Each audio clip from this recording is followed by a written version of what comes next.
News Services Division of All India Radio presents Money Matters. देश और लोगों के वित्त और अर्थव्यवस्था से जुड़ा कार्यक्रम About savings, investments, borrowings and taxations. Hindi और इंग्लिश में सीधा प्रसारण On our digital platforms. सुनना ना भूलें हर रोज शाम 4:05 से 4:30 तक. Money Matters.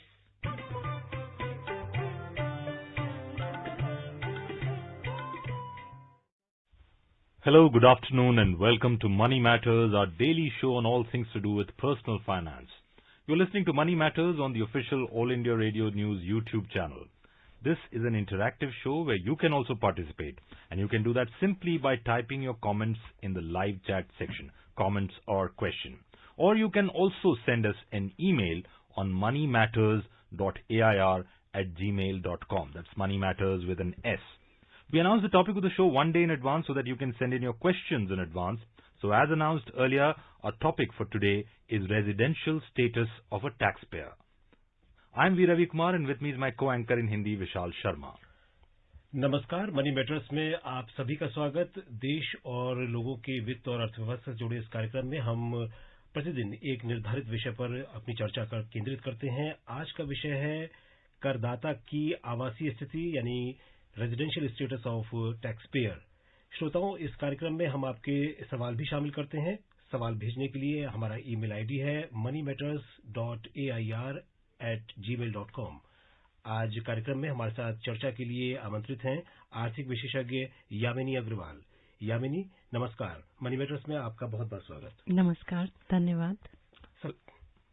जी, सबसे पहला जो सवाल यहाँ पर यही एक जहन में आता है कि रेजिडेंशियल स्टेटस क्या है और इनकम टैक्स के मामलों में एक व्यक्ति का रेजिडेंशियल स्टेटस जो है वो इतना अहम क्यों माना जाता है? जी देखिए, जब हम रेजिडेंशियल स्टेटस की बात करते हैं तो यही डिसाइड करता है कि आपके जो इनकम है उसके ऊपर टैक्स लगेगा या नहीं, वो आपके रेजिडेंशियल स्टेटस पे डिफाइंड होगा। अगर आप रेजिडेंट हैं या आप नॉन रेजिडेंट हैं, दो ही रेजिडेंशियल स्टेटस होते हैं।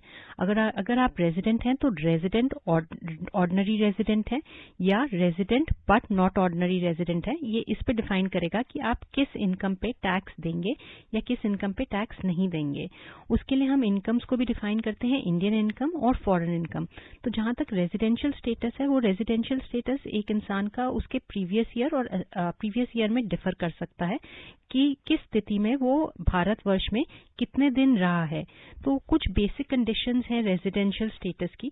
जैसे अगर हम कहें कि प्रीवियस ईयर में कोई व्यक्ति 182 डेज या ज्यादा के लिए यहाँ पे रहा हो तो उसे रेजिडेंट मानते हैं। या दूसरी कंडीशन होती है कि वो 60 दिन से ज्यादा दिन के लिए प्रीवियस ईयर में रहा हो और 365 डेज से ज्यादा दिन के लिए पिछले 4 प्रीवियस ईयर्स में रहा हो। अगर ये दोनों में से एक भी बेसिक कंडीशन पूरी होती है तो जो है उसे रेजिडेंट मानते हैं। जो दूसरी कंडीशन है 60 दिन वाली, वो एप्लीकेबल नहीं होती जब एक व्यक्ति प्रीवियस ईयर में अपनी एम्प्लॉयमेंट के लिए बाहर जाता है या फिर वो जो है और वो इंडियन सिटीजन हो और या फिर वो जो है मेंबर हो इंडियन शिप के क्रू का। अगर वो एम्प्लॉयमेंट के लिए जाता है तो ये दूसरी कंडीशन 60 दिन वाली नहीं एप्लीकेबल होती। और अगर कोई इंडियन रेजिडेंट है और इंडियन ओरिजिन का है जो इंडिया में विजिट करने के लिए आया है प्रीवियस ईयर में, उसके लिए भी वो 60 दिन वाली कंडीशन पूरी नहीं पूरी होने की जरूरत। वरना अगर इन दोनों में से दोनों कंडीशन में से एक भी कंडीशन पूरी होती है तो उसे रेजिडेंट कहते हैं। कुल मिलाकर के किसी भी व्यक्ति पर टैक्स लगाने से पहले उसकी जो निवास की स्थिति देखी जाती है कि उसका रेजिडेंशियल स्टेटस देखा जाता है और इसे देखे बिना टैक्स निर्धारित नहीं किया जा सकता। हाँ जी। So, Yamini, we are talking about the resident status. I mean, we've all heard the term non-resident Indian or non-resident. But from an income tax perspective, we look at a resident, ordinary resident, and resident but not ordinary resident, and non-resident. So, they try and create these three categories.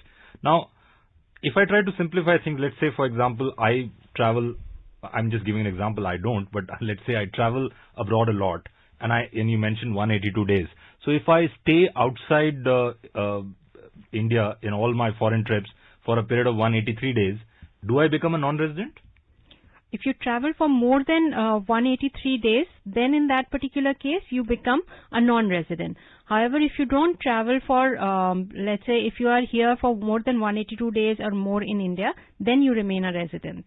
And what is the relationship between resident and there is a lot of talk about citizenship in India? Can I be a citizen and a non-resident? Can I be a non-resident and not a citizen? How does that work? So residency has nothing to do with citizenship. There are two different aspects. A person who may be a foreign national can also be a resident in India if he is staying in India. Similarly, a person who is a citizen of India may be spending more than 182 days outside India and he may be a non-resident Indian. So depending upon where you are staying and for how long you are staying will decide your residency status. It has nothing to do with the citizenship.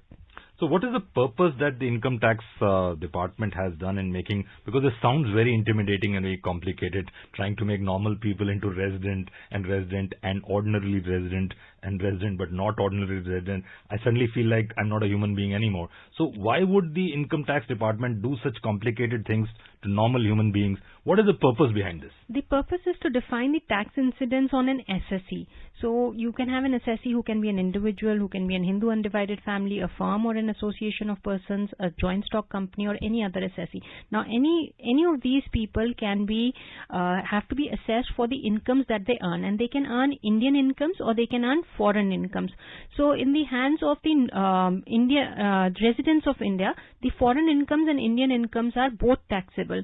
However, in case he is a resident but not ordinary resident, Indian income is taxable. Foreign income, to the extent that he earns from his business and from the profession he may have set up in India, will be taxable. But any other foreign income will not be taxable for him. However, in case of a non-resident, only Indian income which happens to him will be taxable in India, but foreign incomes will be completely non-taxable. So the most important thing that you're saying why the income tax department does this is to determine the scope of income which should be included in the return while that person files that return. So let's now go back one step. Let's say I'm a resident Indian and I file my return. And I also, the government under the liberalized remittance scheme allows up to $250,000 to be invested abroad. So I have invested, let's say, $2 lakh in the US stock exchange, and I earn interest or in dividends from those stocks. So those would be amount that I have earned abroad, that's in US or in Brazil or wherever. That will be included in my income in India, and I will have to pay tax here. Is that correct? Because I'm a resident? If you are a resident, yes. Any income that accrues to you from Indian sources or from outside sources and are received by you in India, you will have to pay taxes in India. And if I'm a non-resident, because there's an entire thing of people wanting to be classified as non-resident for the purpose of tax, would mean that if I'm a non-resident and I've earned my income, let's say in America, that will not be included in my return here. Yes, with that you do not have to pay taxes according to the Income Tax Act here. So if I had a choice, where would I be better off? Of course, we don't have a choice. It is defined by some conditions. If I had a choice, would I be better off being a resident or better off being a non-resident? Well, it is not a question of whether you're better off or whether you're not better off. Depending upon whether you have stayed in India for a certain period of time, which is 182 days for the present assessment year, and for the future assessment year, it would be 120 days. If you have stayed more than 182 days or in the future assessment years more than 120 days in India, then you automatically become a resident. If you have not stayed, then you become automatically a non-resident if you don't fulfill the second condition of 60 days in the previous year and 365 days in the 4 previous years. Okay, so let's go back again to the resident taxpayer, and the budget speech contained some changes, some proposed changes. They have not become an act yet. Those proposed changes caused a lot of hullabaloo, especially in the non-residents, and there was a fear that the global incomes might get taxed. I'll come to that, but I'm coming back to the conditions that you mentioned to be a resident, an ordinarily resident, that is ROR, is that he resides in India for a minimum of 182 days in a year. This is the current requirement, and has resided in India for a minimum of 365 days in the immediately preceding 4 years. In addition, he must reside in India for a minimum of 60 days in the previous year, which is the current financial year. This is for the resident Indian. So if somebody has to first choose between whether he is resident or not resident, so if he fulfills any one of these two conditions, then he is a resident of India. So it's either or. It is either or. Okay. No, or so it is one condition which he fulfills. Then, if he is a resident, he will be then classified as a resident and ordinary resident, or he would be classified as resident not ordinary resident, but not ordinary resident.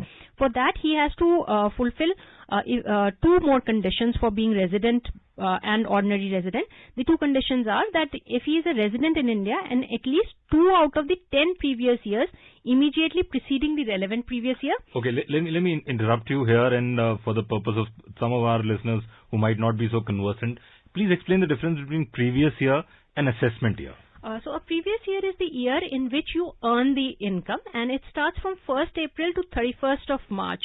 So if 1st April 2019 to 31st March 2020 would be your previous year for this time, and your assessment year would be the year in which the income gets assessed. So it becomes the next year. So it starts from 1st April 2020 to 31st March 2021. So assessment year is the year ahead of the previous year in which your incomes are assessed. So previous year you earn the income, and the assessment year you pay the income tax. So we come back to the two conditions that you were mentioning for RNOR. One is that he has resided in India for at least 2 out of 10 previous years immediately preceding the relevant previous year, and the second condition is that he must have stayed in a period of 730 days or more during 7 years immediately preceding the relevant previous year. If he fulfills both these conditions, then he is a resident and an ordinary resident. If he fulfills only one condition, then he is a resident but not ordinary resident. And anybody who doesn't fall under ROR or RNOR automatically becomes a non-resident. So automatically, if he does not fulfill the basic condition of 182 days in this assessment year, and in the future assessment year 120 days, or he does not fulfill the 60 days condition and plus 365 days condition, then he becomes a non-resident. जी यामिनी, यहाँ आपसे जानना चाहेंगे कि अगर कोई resident Indian, जैसे कि आजकल प्रोफेशनल्स बाहर भी जाते हैं, बाहर रह करके भी काम करते हैं, तो एक रेजिडेंट इंडियन कुछ समय के लिए विदेश जाकर के अगर कुछ वहां पे अर्निंग्स करता है, तो क्या उस स्थिति में क्या ड्यूअल टैक्सेशन की भी स्थिति बनती है, जहां जिस देश में रह करके उसने अर्निंग्स की, जो आय अर्जित की, उस पे वहां पर भी टैक्स देना पड़ सकता है उसको, या केवल उसको टैक्स यहीं पर ही आगे देना होगा? जी, जब आप रेजिडेंशियल स्टेटस की बात करते हैं, अगर वो रेजिडेंट ऑफ इंडिया है और रेजिडेंशियल स्टेटस में वो 182 डेज एंड ओवर रह चुका है, तो वो यहाँ पे भी टैक्स देगा, और अगर उस देश के हिसाब से उसे वहां पे भी टैक्स देना है, तो उस उधर के इनकम टैक्स के हिसाब से भी वहां पे भी उसे टैक्स देना पड़ेगा।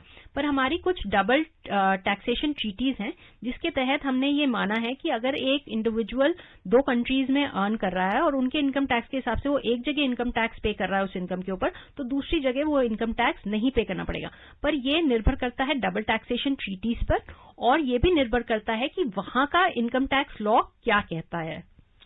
So this is quite interesting, Yamini, because the budget speech that Nirmala Sitharaman made recently on the 1st of February, one of the biggest things that came was, of course, not yet become an act, but the thing that is there in the bill is that people who do not pay taxes in that foreign country where they're earning, then it becomes taxable in India. That's the thing that was introduced. So we will go through all the details in terms of what did Budget 2020 introduce with respect to residential status of a taxpayer. So if you're interested in that, stay tuned. We'll be back right after a commercial break.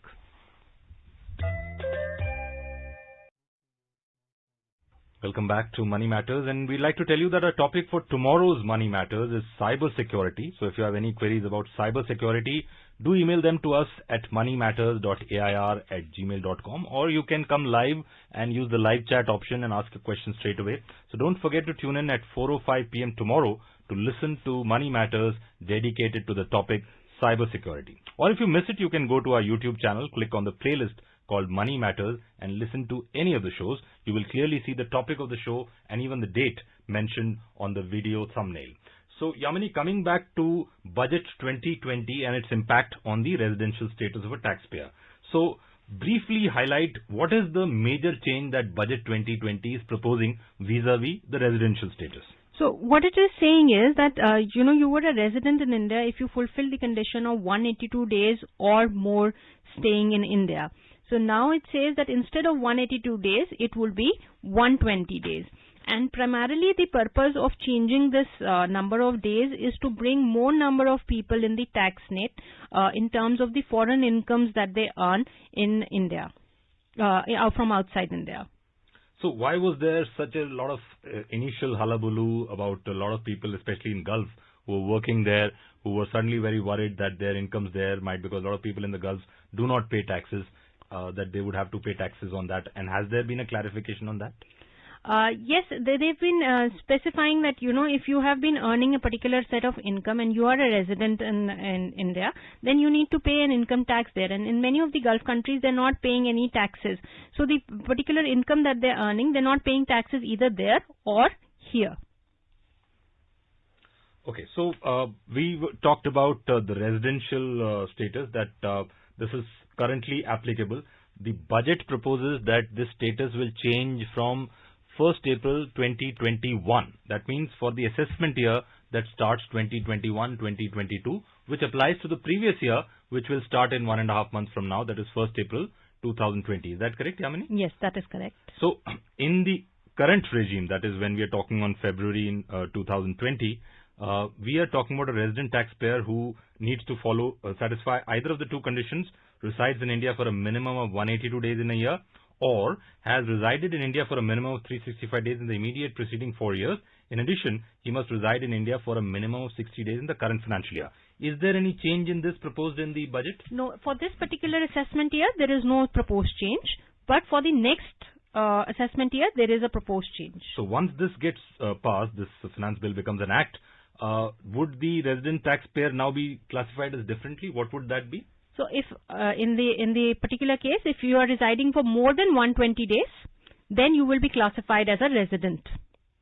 More than 120 days. More than 120 days. Rather more than 119 days, I guess. So the moment you stay 120 days. 120 days or more. Or more. So that would be ROR, resident, but ordinarily resident. Resident and ordinary resident would have to satisfy the other two conditions also, which is 2 out of the 10 previous years he should have been a resident, and 730 days or more during the 7 years. Then he becomes ROR. If he does not fulfill any of the one conditions, then he becomes RNOR, which is resident but not ordinary resident. So, okay. जी, ये जो अवधि की जो बात कर रही हैं आप, 120 दिन या अगले वित्तीय वर्ष से जो 120 दिन हो जाएगा, या फिर अभी जो फिलहाल के लिए 182 है, तो ये क्या इसमें जो अवधि है ये क्या कुछ खास परिस्थितियों में रिलैक्सेबल होती है असेसमेंट के समय में? जी, जैसे हमने कहा कि जो आपकी कंडीशन है उसके 120 डेज की कंडीशन में तो परिस्थिति में नहीं बदलाव होता, पर जो 60 डेज का कंडीशन है वो अगर आपने एम्प्लॉयमेंट ली है तो उसके केस में वो 182 डेज रहेगी या 120 डेज हो जाएगी अगले असेसमेंट ईयर के लिए।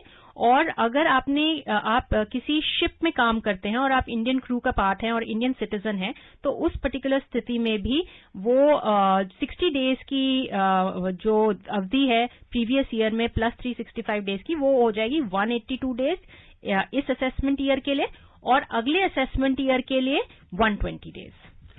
So there are people who work in merchant navy and they serve as crew aboard ship, and therefore they keep traveling from one port to another. How are they considered from a residential status, because they're actually in the high seas most of the time? So for them, the condition would be this particular condition of let's say more than 182 days or more, or 120 days or more for the next assessment year, not this assessment year. Okay, and also we have this new category of, not new, of course, it's been of recent vintage that has been introduced. It's called person of Indian origin. How does the residential status sit with somebody who is defined as a person of Indian origin?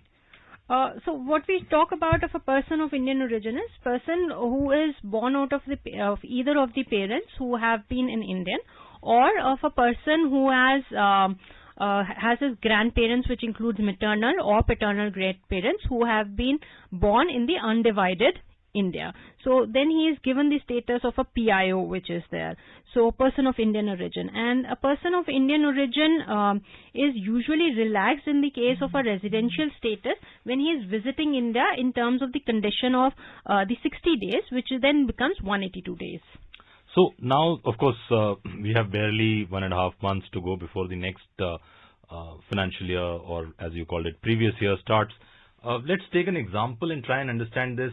For how does a person who's, let's say, Vishal, let's take Vishal's example, who's resident in India, how does he become ROR, and then how does he become RONR, RNOR, and then how does he become non-resident? Vishal has smiles on his face, but let's explain using Vishal's example. So if Vishal in the previous year, which starts from 1st April 2019 to 31st March 2020, has stayed in India for 182 days or more, he automatically becomes a resident.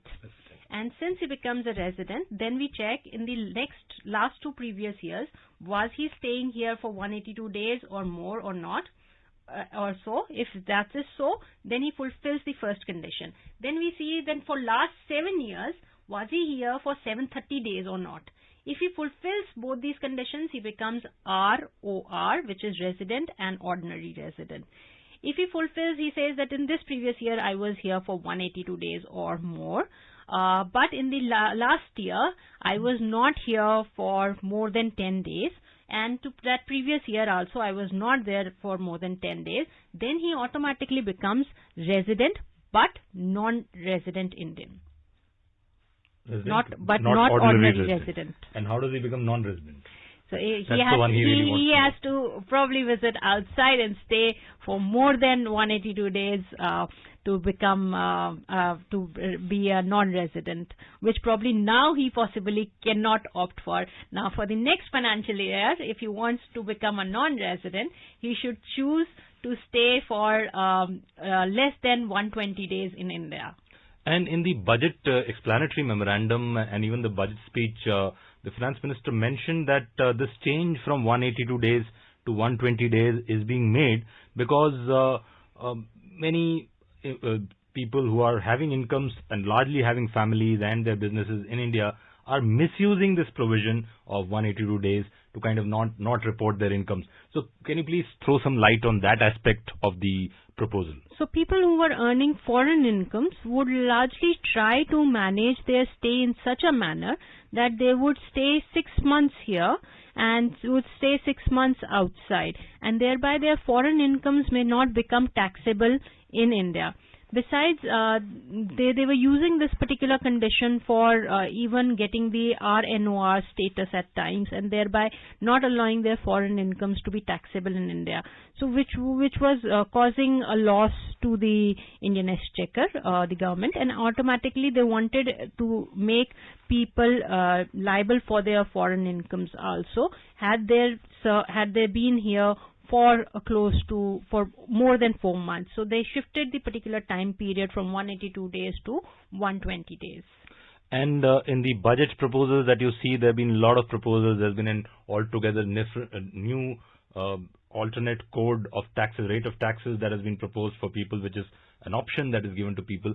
Does any of the other proposals have a major impact on a non-resident or somebody who's not ordinarily resident in India? So the particular new tax regime which has been introduced as a part of the simplified structure, where 70 exemptions and deductions have been removed, are primarily a lower tax rate structure which is available to people on their incomes, and is not really defined in terms of foreign incomes versus Indian incomes. The very basic difference for the residential status is that if an income accrues to you or is received to you in India, is a part of the Indian income. If something is received to you in India but accrues to you in foreign country, is also considered to be a part of a taxable income. But if it accrues and is received outside, then it is a part of the foreign income. जी, तो आज हमने बात की करदाता के residential status के बारे में, और हम अपने श्रोताओं को याद दिला दें कि कल इस कार्यक्रम में हम बात करेंगे साइबर सुरक्षा पर।